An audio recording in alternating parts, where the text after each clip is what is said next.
अग्निपंख भाग 11. भारतीय संशोधन क्षेत्रात IGMDP हा एक महत्त्वाचा अध्याय बनणार होता. क्षेपणास्त्राचे तंत्रज्ञान ही मूठभर पुढारलेल्या देशांची मक्तेदारी समजली जात होती. भारतासारख्या मागास देशामध्ये असे काही घडू शकते का, याकडे सर्वांचे डोळे लागले होते. पण आम्ही दिलेली सर्व वचने सर्व शक्तीनिशी पूर्ण करायचे ठरवले होते. IGMDP इतका महत्त्वाकांक्षी, दूरगामी परिणाम करणारा मोठा प्रकल्प स्वतंत्र भारताच्या इतिहासात कुठल्याही संशोधन विकास प्रयोगशाळेत आजवर घेतला गेला नव्हता. अशा प्रकल्पांना आर्थिक मंजुरी मिळणे म्हणजे फक्त 10% काम झाले होते.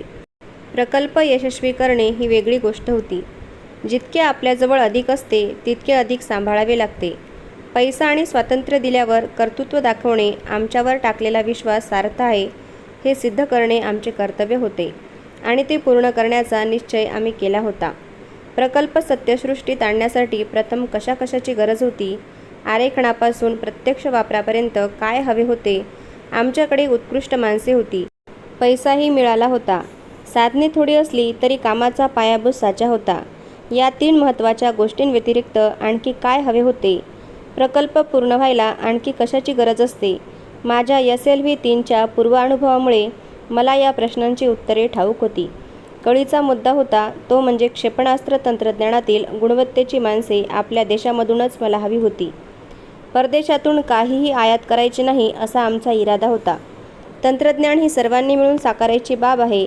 या प्रकल्पामध्ये बुद्धी, हृदय आणि आत्मा ओतून काम करणारे शास्त्रज्ञ हवे होतेच, पण शेकडो अभियंते आणि संशोधक यांना सोबत पुढे नेऊ शकणारे नेतृत्वही हवे होते. भाग घेणाऱ्या अनेक प्रयोगशाळांतून येणाऱ्या संभाव्य अडथळ्यांची विरोधाची जाणीव मला होती. आमच्या सार्वजनिक उद्योगाची मानसिकता थोडी विचित्र आहे. आपण खाजगी स्पर्धेत टिकू शकणार नाही अशा संभ्रमात ते असतात. ती मानसिकता, कार्यपद्धती, पायाभूत साधनसंपत्ती या सर्वांना एक पाऊल स्वतःहून पुढे टाकायला शिकवायचे होते. आमच्या एकत्रित राष्ट्रीय कुवतीपेक्षा अधिक काही मिळवायचे होते आणि ते सहकारातून, सहभागातूनच साध्य होणे शक्य होते. DRDLमध्ये तज्ज्ञ, कुशल लोकांची मोठ्या संख्येने रेलचेल होती, पण दुर्दैवाने त्यातील बरेच जण श्रेष्ठत्वाच्या आणि बंडखोरीच्या भावनेने पछाडलेले होते. स्वतःच्या कर्तबगारीबद्दल आत्मविश्वास येण्याइतका अनुभवही त्यातील कुणाकडे नव्हता. एखाद्या गोष्टीवर चर्चा खूप उत्साहाने होत असे, पण काही जणांनी घेतलेले निर्णय विना तक्रार स्वीकारले जात. विशेषतः बाहेरच्या विशेषज्ञांच्या ज्ञानावर त्यांचा डोळे झाकून विश्वास बसत असे. DRDLमध्ये मला एक अगदी खास माणूस भेटला. त्यांचे नाव AV रंगाराव. लाल टाय, चौकटीचा कोट आणि ढगळ पॅन्ट असा त्यांचा नेहमीचा वेश असे. संभाषण चतुर आणि छाप पाडणारे असे त्यांचे व्यक्तिमत्व होते. हैदराबादच्या गरम हवेतसुद्धा त्यांच्या पोशाखात बदल होत नसे. लांब हाताचा शर्ट आणि बूट घालणे असह्य व्हावे तेव्हा देखील हे कोटात असत. पांढरी शुभ्र दाट दाढी आणि तोंडात सदैव पाईप अशा अवतारात असलेल्या या गृहस्थांभोवती त्यांच्या प्रचंड बुद्धिमत्तेचे आणि किंचित विक्षिप्त स्वभावाचे वलय होते. सध्या असलेल्या प्रशासनामध्ये योग्य ते बदल करून उपलब्ध मानवी शक्तीचा जास्तीत जास्त वापर करून घेण्यासाठी मी श्री रंगाराव यांना सल्ला विचारला. श्री राव यांनी संशोधकांबरोबर ओळीने बैठका घेतल्या. त्यांना आमच्या दृष्टिकोनाबद्दल सजग केले. स्वदेशी क्षेपणास्त्र विकसित करायची कल्पना समजावून सांगितली. त्यासाठी लागणाऱ्या वेगवेगळ्या कामांचीही कल्पना दिली. चर्चा झडल्या आणि प्रयोगशाळेची प्रशासकीय बांधणी, तंत्रज्ञान हा मुद्दा प्रमुख ठेवून काम करायचे ठरवले. प्रयोगशाळेच्या कार्यपद्धतीची नव्याने रचना करून वेगवेगळ्या स्तरांवर कामे करण्यासाठी विभागणी केली. 4 महिन्यांच्या आत 400 संशोधक क्षेपणास्त्र प्रकल्पावर काम करू लागले. प्रत्येक क्षेपणास्त्र प्रकल्पाचा प्रमुख अधिकारी म्हणून निवड करायची हे माझ्या पुढचे सर्वात कठीण काम होते. त्यासाठी अनेक जण पुढ्यात हजर होते, पण नेमके कुठले निकष लावून त्यापैकी निवडावे याबद्दल निर्णय घेणे कठीण होते. काम धकवून नेणारा, योजनाबद्ध काम करणारा, हुकुमशहा, टीममधील कुणीही एक असू शकणारा, नियम डावलून का असेना काम पूर्ण करणारा, कुणाला निवडावे हा पेच होता. नेत्याची निवड अचूक होणे गरजेचे होते. समोरचे ध्येय स्पष्टपणे पाहू शकेल. वेगवेगळ्या केंद्रांवर काम करणाऱ्या, आपापल्या दिलेल्या उद्दिष्टांना साध्य करणाऱ्या अनेक संशोधकांच्या कार्यशक्तीला एकत्र आणून त्याचा प्रवाह बनवू शकेल असे प्रकल्प अधिकारी मला हवे होते. इस्रोच्या उच्च प्राथमिकता असलेल्या प्रकल्पावर 2 दशके काम करतानाचा माझा अनुभव सांगत होता की हे काम कठीण होते. एखादा जरी निर्णय चुकला तर सर्वच प्रकल्पांचे भवितव्य रखडले गेले असते. अनेक वैज्ञानिक, अभियंते यांच्याशी मी दीर्घकाळ चर्चा केल्या, विस्तारपूर्वक विचारविनिमय केला. या 5 प्रकल्पांच्या प्रमुख अधिकाऱ्यांनी भविष्यातील प्रकल्पासाठी 25 अधिकारी तयार करायला हवेत, अशी माझी अपेक्षा होती. त्या काळात काही वरिष्ठ अधिकारी माझ्याशी विशेष मित्रत्वाच्या भावनेने वागत आहेत, असे माझ्या लक्षात आले. कुणाची नावे घेणे इथे योग्य ठरणार नाही, कारण ते कदाचित माझ्या मनाचे खेळ असू शकतील. माझ्यासारख्या एकटा जीव सदाशिव असलेल्या माणसाची त्यांनी केलेल्या काळजीची मला कदर होती, पण मी कुणाच्याही फार जवळ जाणे टाळले. मैत्रीची निष्ठा ठेवल्यामुळे कधीकधी चुकीचे निर्णय घेतले जातात आणि त्यामुळे संस्थेचे नुकसान होऊ शकते. माझी एकटे राहण्याची सवय प्रेम करण्याच्या वेदनेपासून दूर पळून जाण्याची इच्छा पूर्ण करण्यासाठी कदाचित असू शकेल. मला अवकाशाने तयार करणे तुलनेने सोपे वाटते. मला आयुष्यात जे मनापासून करायचे होते ते मनपूर्वक करायला मिळावे, एवढीच माझी अपेक्षा होती. माझ्या देशात रॉकेटचे तंत्रज्ञान रुजवावे आणि स्वच्छ मनाने, ताठ मानेने मी जीवनाचा निरोप घ्यावा. विचार करण्यासाठी मी भरपूर वेळ घेतला. हाताखाली असलेल्या संशोधकांच्या कामाची पद्धत बारकाईने निहाळली आणि मगच प्रकल्पाचे प्रमुख अधिकारी निवडले. या संदर्भातील माझी काही निरीक्षणे वाचकांना उपयुक्त वाटतील.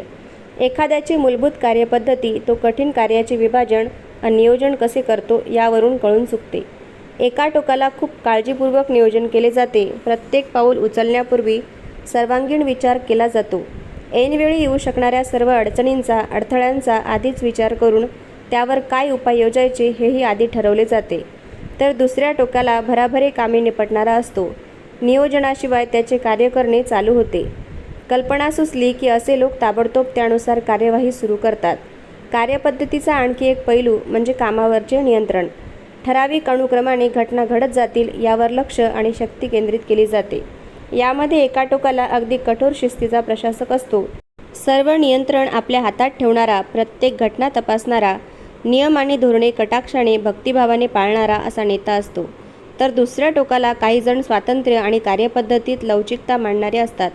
हाताखालच्या लोकांना ते भरपूर सूट देतात, ढिलाईने वागवतात.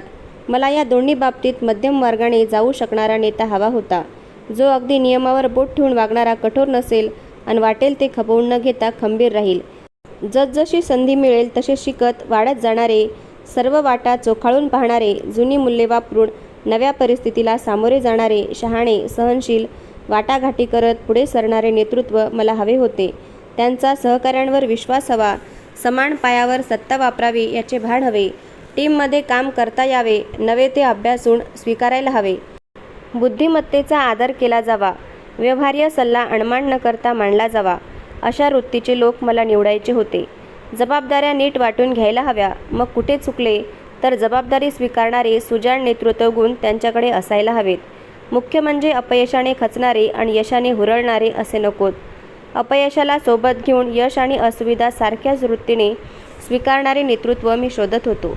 पृथ्वी या क्षेपणास्त्राच्या प्रकल्पासाठी प्रमुख अधिकारी शोधण्याचे माझे प्रयास कर्नल व्ही. सुंदरम भेटल्यावर थांबले. ते सैन्यदलाच्या एका खास तुकडीत होते.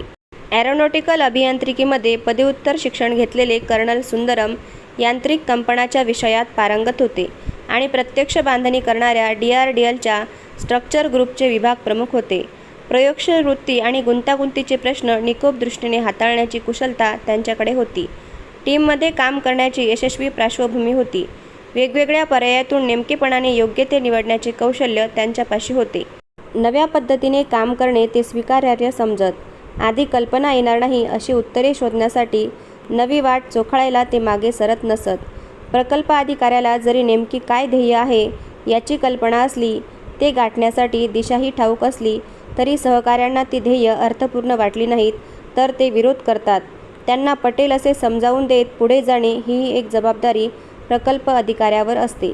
पृथ्वीसाठी निर्मिती क्षेत्रातील उद्योजकांशी आणि लष्करी अधिकाऱ्यांशी संगनमताने निर्णय घ्यावे लागणार होते. सुंदरमसारखा माणूस योग्य तेच निर्णय घेईल अशी मला खात्री होती. त्रिशूलसाठी इलेक्ट्रॉनिक्स आणि क्षेपणास्त्रे या दोघांची पूर्ण माहिती असलेल्या कुणाच्या तरी मी शोधात होतो. प्रकल्पाची गुंतागुंत टीममधील प्रत्येकापर्यंत पोचवू शकेल, त्यांचे सहकार्य मिळवू शकेल अशी योग्य व्यक्ती श्री S.R. मोहन ही होती. ते भारतीय नौदलातून संरक्षण खात्याच्या या संशोधन विकास प्रयोगशाळेत आले होते. बारीक सारीक गोष्टींचे ध्यान ठेवायची आणि यश मिळेपर्यंत प्रयत्न करत राहायची त्यांची चिवट वृत्ती मला त्यासाठी योग्य वाटली. अग्नी हा माझा मर्मबंधातला प्रकल्प होता. मी त्या प्रकल्पात विशेष लक्ष घालणार होतो. प्रसंगी ती ढवळाढवळ सहन करणारा आणि प्रकल्प पूर्णत्वाला नेणारा माणूस मला श्री आर्यन अग्रवाल यांच्यात सापडला. त्यांचे शिक्षण जगप्रसिद्ध मॅसेच्युसेट्स इन्स्टिट्यूट ऑफ टेक्नॉलॉजी येथे झाले होते. अगदी उत्तम शैक्षणिक पार्श्वभूमी असलेले श्री अग्रवाल DRDLमधील एरोनॉटिकल टेस्ट फॅसिलिटीज हा तयार झालेल्या यंत्रणांची चाचणी घेणारा विभाग सांभाळत होते. आकाश आणि नाग या प्रकल्पांसाठी अगदी अत्याधुनिक तंत्रज्ञानाची गरज होती. तसे ते भविष्यातील प्रकल्प होते. 5 एक वर्षांनी त्यांच्या कामाला खऱ्या अर्थाने वेग येणार होता. म्हणून मी तुलनेने तरुण अधिकाऱ्यांची निवड या प्रकल्पासाठी केली होती.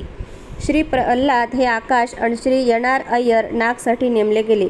आणखी 2 तडफदार तरुण VK सारस्वत आणि AK कपूर हे सुंदरम आणि मोहन यांचे अनुक्रमे उपप्रकल्प प्रमुख म्हणून नियुक्त केले. त्यावेळेपर्यंत DRDLमध्ये सर्वसाधारण बाबींसाठी घेतलेल्या निर्णयाची साधक-बाधक चर्चा करण्यासाठी व्यासपीठ उपलब्ध नव्हते. संशोधक हे अधिक भावनाशील वृत्तीचे असतात ते विशेषत्वाने मला ठाऊक होते. एकदा एखाद्या गोष्टीसाठी ते अडखळले तर त्यांना पुन्हा मार्गावर आणणे कठीण जाते. अपयश, निराशा हे कुठल्याही व्यवसायाचे अविभाज्य अपरिहार्य असे भाग आहेत. संशोधन क्षेत्रात तर त्यांचे प्रमाण अधिक असते. माझ्या अखत्यारीतील कुणीही संशोधकाने निराशेच्या भरात निर्णय घेणे आणि मग ते निस्तरणे कठीण होणे असे मला व्हायला नको होते. अशा निराश अवस्थेत असताना त्यांनी आपली उद्दिष्टे ठरवणेही मला मंजूर नव्हते. असे प्रसंग टाळण्यासाठी मी एका सायन्स काउन्सिलची स्थापना केली. लहान गावात पंचायत बसून सर्वसाधारण नियमांचे पालन केले जाते त्या धर्तीवर हे काउन्सिल काम करणार होते. दर 3 महिन्यांनी तरुण आणि अनुभवी, ताजे आणि बुजुर्ग असे सर्व शास्त्रज्ञ एकत्र बसून कोंडलेली वाफ सोडावी तसे कामाने आलेले ताण हलके करणार होते. काउन्सिलची पहिलीच मीटिंग अगदी वादळी घटनांनी युक्त अशी झाली. काही वेळ अर्धवट चौकशा आणि संशयाच्या भावना व्यक्त झाल्या आणि मग एक ज्येष्ठ संशोधक श्री MN राव उठले आणि त्यांनी मला सरळ विचारले, तुम्ही हे 5 पांडव कोणत्या निकषावर निवडले? त्यांना प्रकल्पाचे प्रमुख म्हणून निवड झालेल्या व्यक्तींचा निर्देश करायचा होता. हा प्रश्न कुणीतरी विचारणार अशी माझी अपेक्षा होतीच. माझ्या जिभेवर उत्तर आले होते, कारण याच 5 पांडवांनी आशावादी विचार नावाच्या द्रौपदीशी लग्न केले आहे. पण मी शब्द आवरले आणि त्यांना म्हटले, भविष्यावर विश्वास ठेवा. फक्त आज काम करण्यासाठी त्यांची निवड झालेली नाही. आपले दीर्घ मुदतीचे प्रकल्प उभे राहणार आहेत आणि त्यावेळी रोजच्या रोज नव्या वादळांचा मुकाबला करावा लागणार आहे. प्रत्येक उगवणारा दिवस हा उत्साही अग्रवाल, प्रल्हाद, अय्यर, सारस्वत यांना संधी देणार आहे आणि आपल्या प्रकल्पांच्या उद्दिष्टावरची त्यांची पकड अधिक मजबूत होत जाणार आहे. आपल्या कर्तव्याशी ते अधिक बांधील होत जातील. उत्पादक नेता कसा असतो? माझ्या मते त्याने आपल्या हाताखालची नेतृत्वाची दुसरी फळी नीट निवडावी. संघटनेमध्ये सतत नवे रक्त आणून ताजेपणा टिकवावा लागतो. नव्या संकल्पनांशी जुळवून घ्यायची आणि त्यानुसार आपल्या कार्यपद्धतीत बदल करायची त्याची तयारी असायला हवी. संशोधन आणि विकास यामध्ये ज्या समस्या उद्भवतात त्या नेहमीच्या उद्योग व्यवसायाहून पूर्णतः वेगळ्या असतात. अनेक ज्ञात अज्ञात घटक या समस्यांना कारणीभूत होऊ शकतात. अशा परिस्थितींना सफलतेने हाताळता आले की उत्पादकता वाढते. अपेक्षित परिणाम मिळाले नाहीत तरी आपण हे करू शकतो ही भावना त्याच्या प्रत्येक कृतीमधून संघटनेच्या तळापर्यंतच्या व्यक्तीपर्यंत झिरपत जायला हवी. ज्याच्या त्याच्या कामाचा मोबदला आणि श्रेय ज्याला त्याला न्यायाने मिळते आहे याकडे त्याचे लक्ष हवे. कौतुक करताना जाहीररित्या करावे, पण चुका दाखवताना खाजगीपणा ठेवावा याचे भान हवे. एका तरुण शास्त्रज्ञाने एक उत्तर द्यायला कठीण असा प्रश्न विचारला, या प्रकल्पाची इतिश्री डेव्हिलसारखी होऊ लागली तर तुम्ही ती कशी टाळाल? मी मग त्याला IGMDP मागची तत्त्वज्ञानविषयक भूमिका समजावून सांगितली. आरेखनापासून प्रत्यक्ष उपयोग होईपर्यंत प्रत्येक काम येथे केले जाणार आहे. निर्मिती करणारी उद्योग केंद्रे आणि प्रत्यक्ष व्यापार करणाऱ्या संस्था पहिल्या टप्प्यापासून सतत संपर्कात राहणार आहेत. त्यामुळे क्षेपणास्त्रे प्रत्यक्ष युद्धभूमीवरती वापरली जाईपर्यंत या घटकातील कुणीही पाठीमागे सरणार नाही, तसा प्रश्नच उद्भवणार नाही. वेगवेगळ्या कामांसाठी टीम बनवणे आणि कामाची नीट विभागणी करत असताना मला आणखी माणसे घेण्याची, आणखी सुविधा उत्पन्न करण्याची गरज भासली. IGMDPची लक्ष्ये तशी मागणी करत होती. DRDLमध्ये आमच्या सर्व प्रकल्पांना पुरेशी होईल एवढी जागाच उपलब्ध नव्हती. जवळपास कुठेतरी ती सोय करावी लागणार होती. डेव्हिलचे एकत्रीकरण आणि त्याच्या तपासणीसाठी वापरली जाणारी यंत्रणा एकाच ठिकाणी सीमित केली होती. फक्त 120 चौरस मीटरच्या जागेत सर्व काही सामावले होते. त्यामध्ये खूपशी कबुतरे मुक्कामाला होती. 5 वेगवेगळ्या प्रकारच्या क्षेपणास्त्रांचे एकत्रीकरण करण्यासाठी लवकरच इथे येणार होती. त्यासाठी इथे कुठे जागाच नव्हती.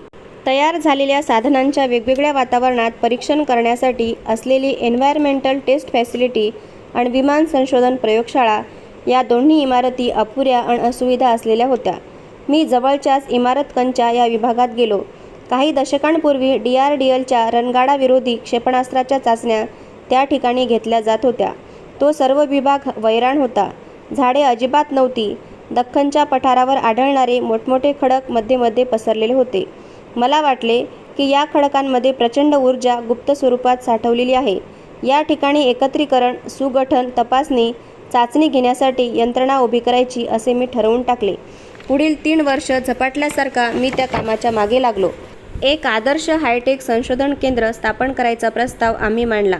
तिथे स्थिर यंत्रणेसाठी प्रयोगशाळा, इलेक्ट्रॉनिक आणि वातावरण संबंधित चाचण्या घेण्याचे केंद्र, युद्धसामग्रीसाठी वेगवेगळी मिश्रणे बनवण्याचे केंद्र, सर्वकष उत्पादन केंद्र, क्षेपणास्त्रांचे वेगवेगळे विभाग एकत्र करण्यासाठी सोय, तयार अस्त्रे नेण्या ठेवण्याचे केंद्र अशा सर्व सोयी एकाच आवारात केल्या जाणार होत्या.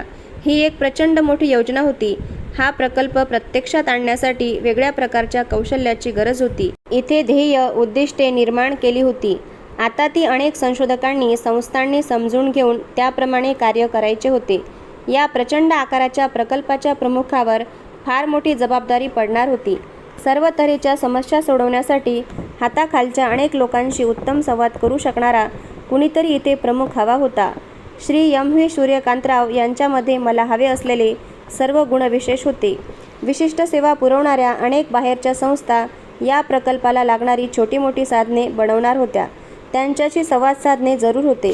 सरकारी प्रशासनामध्ये सत्तेची उतरंड असते. ती अगदी नाजूकपणे हाताळावी लागते. मृदुभाषिक, सहनशील, अनुभवी असे श्री सूर्यकांतराव त्यासाठी अगदी सर्वथैव योग्य होते. त्यांना उपअधिकारी म्हणून श्री कृष्णमोहन या तिशीतील तरुणाची निवड केली. 50च्या सूर्यकांतराव यांच्या हाताखाली तयार होत पुढे ती जबाबदारी तितक्याच समर्थपणे पेलू शकणे कृष्णमोहनना जमले असते. नुसते आज्ञापालन करण्यापेक्षा स्वतंत्र वृत्तीने लोकांना सहभागी करून घेणे, तसेच सर्व ठिकाणी प्रवास करून संपर्कात राहणे हेही श्री कृष्णमोहन करू शकले असते. नेहमीच्या प्रथेप्रमाणे आम्ही या केंद्राच्या बांधकामासाठी मिलिटरी इंजिनिअरिंग सर्व्हिसेस यांच्यापाशी गेलो. त्यांनी कागदावरती सर्व योजना पाहिल्या आणि 5 वर्षांची मुदत मागितली. त्यापूर्वी इतकी सर्व बांधकामे करणे त्यांच्यापाशी असलेल्या यंत्रणेला शक्य नव्हते. मग संरक्षण खात्यातील उच्चतम अधिकाऱ्यांशी खोलात जाऊन चर्चा करण्यात आली आणि प्रथमच एक दूरगामी परिणाम करणारा निर्णय घेण्यात आला. संरक्षण खात्यासाठी लागणारे बांधकाम बाहेरच्या कंत्राटदाराकडून करून घ्यायचे ठरले. सर्व्हे ऑफ इंडिया आणि नॅशनल रिमोट सेन्सिंग एजन्सी या 2 संस्थांच्या साह्याने विमानातून इमारतकांच्या या भूभागाची पाहणी करण्यात आली. त्यांनी दिलेल्या नकाशाप्रमाणे संपूर्ण इमारतींच्या संकुलाचा आराखडा, रस्ते, वेगवेगळ्या सुविधा पुरवणाऱ्या सेवा संस्था आखून घेण्यात आल्या. सेंट्रल ग्राउंड वॉटर बोर्ड, जे भूभागातील पाण्याच्या साठ्यांचा शोध घेण्याचे काम करते, त्यांच्याकडून पाहणी करण्यात आली. त्यांनी त्या खडकाळ भागात 20 ठिकाणी पाणी मिळेल अशा जागा खुणा करून दिल्या. 40 मेगावॉट वीज कार्यशक्तीचा पुरवठा आणि 50 लाख लिटर पाणी दररोज लागेल अशा अंदाजाने पायाभूत सोयींची आखणी करण्यात आली. त्याच सुमारास कर्नल S.K. सलवान हे अतिशय उत्साही मेकॅनिकल अभियंता आम्हाला येऊन मिळाले. जिंकण्यासाठी लढणाऱ्या अनाम सैनिकांचा चेहरा त्यांच्या रूपाने आम्हाला मिळाला. बांधकामाच्या शेवटच्या टप्प्यात असताना त्यांनी त्या खडकात एक प्राचीन प्रार्थनास्थळ शोधून काढले. मला वाटले आमच्या कार्याला देवाचे आशीर्वाद लाभले. तोपर्यंत क्षेपणास्त्र रचनेचे आराखडे बनायला सुरुवात झाली होती. प्रत्यक्ष बांधणी, एकत्रीकरण आणि परीक्षण हळूहळू आकार घेत होते. पुढची पायरी म्हणजे क्षेपणास्त्रांच्या प्रत्यक्ष वापराची चाचणी घेण्यासाठी योग्य जागा शोधणे ही होती. श्रीहरिकोटा हेही आंध्र प्रदेशात असल्याने आम्ही पूर्व किनाऱ्यावर पाहणी केली आणि ओरिसामधील बालासोर ही जागा मुकरर करण्यात आली. तसेच ईशान्येला एक फार मोठा जागेचा पट्टा शस्त्रचाचणीसाठी निश्चित करण्यात आला. या दोन्ही जागा ताब्यात घेण्यासाठी तिथे असलेल्या लोकांना विस्थापित करावे लागणार होते. मग सर्व ठिकाणी होतात तशी त्या ठिकाणी आंदोलने झाली, राजकीय भांडवल झाले. मग थोडी फिरवाफिरव करून बालासोर जिल्ह्यातीलच चंदीपूर या जागी 30 कोटी रुपये खर्चून इंटेरिम टेस्ट रेंज उभारण्यात आली. Doctor HS. रामराव आणि त्यांच्या टीमने अत्यंत उत्कृष्ट रीतीने नव्या प्रकारची, कमी खर्चाची, आम्हाला हवी तशी इलेक्ट्रो ऑप्टिकल ट्रेकिंग इन्स्ट्रुमेंट्स बनवून दिली. त्यांच्या साहाय्याने विजन प्रकाश लहरींचा वापर करून क्षेपणास्त्रांचा माग ठेवता येतो. दुर्बिणी असलेले केंद्र, रडार अशी यंत्रणाही उभारली गेली. Lieutenant general RS. देसवाल आणि मेजर जनरल के.एन. सिंग यांनी अवकाशतळ बनवायची जबाबदारी पेलली. क्षेपणास्त्र जिथपर्यंत पोचू शकते तिथवर सर्व पायाभूत बांधणी करून घेतली. चंदीपूरला एक सुरेख पक्षी अभयारण्य होते. मी माझ्या अभियंत्यांना त्या अभयारण्याला काहीही इजा होऊ नये याची खबरदारी घेण्यासाठी सुचवले. RCIची निर्मिती हा मला अतीव समाधान देणारा अनुभव होता. साध्या मातीच्या ढिगातून कुंभार एखादे सुंदर पात्र बनवतो, एखादी कायम टिकणारी अशी कलाकृती बनवतो, तसे हे क्षेपणास्त्र तंत्रज्ञान केंद्र उभारणीचे काम मला आनंद देत होते. संरक्षण मंत्री आर. व्यंकटरमण यांनी आमचे काम कुठवर आले आहे हे पाहण्यासाठी सप्टेंबर 1983 मध्ये DRDLला भेट दिली. त्यांनी आम्हाला हव्या असणाऱ्या सर्व साधनसामग्रीची एक यादी बनवायला सांगितली. काहीही विसरू नका असे बजावले. नंतर ते म्हणाले, त्या यादीमध्ये तुमचा कल्पनाविलास आणि आत्मविश्वास ही येऊ द्या.